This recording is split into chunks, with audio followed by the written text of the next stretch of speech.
issue 7.5, my bad, it's a bit of a mistake. I have a couple more DC titles to go through with you that are disconjunct from Trinity War and Forever Evil.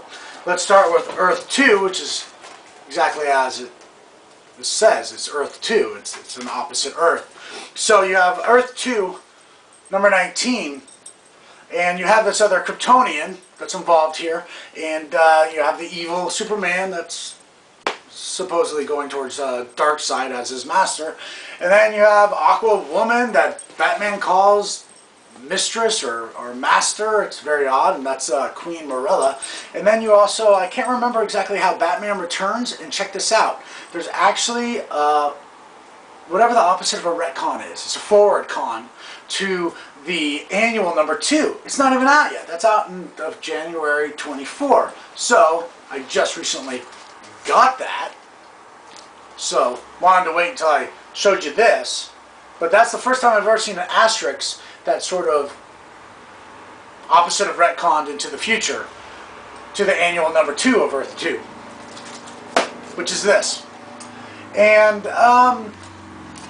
not to give spoilers, but the Falcone crime family and the Wayne family do have a past.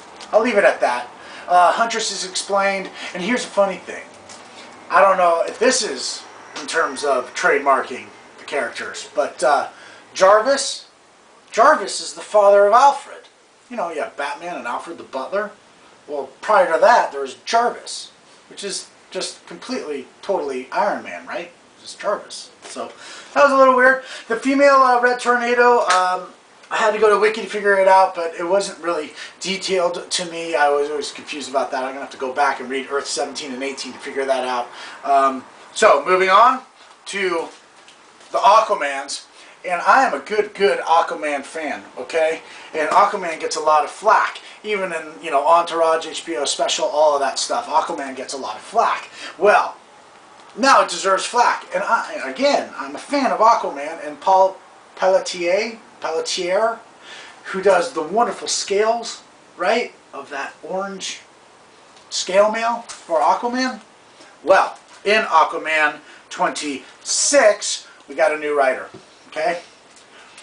Boy, guys, I mean, this is, to me, this is really bad. They call in, okay, see those planes? 2 Eurofighter interceptors are on way to engage. Please tell me you can see those.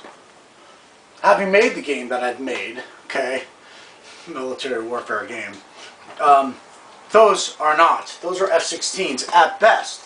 The Eurofighter that across Europe, the interceptor, those have a canard delta wing, right, with the little, even on the nose has those fins.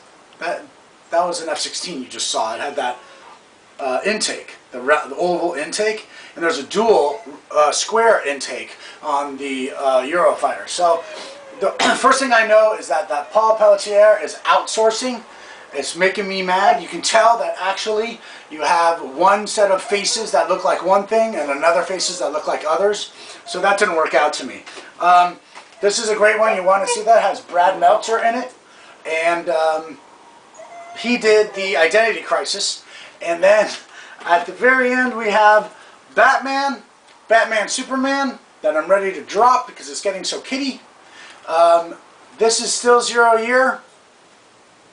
I can't really even say anything about this. It's just a comic you read. But, lastly, issue 7.5, last of the DC stuff. Here we go.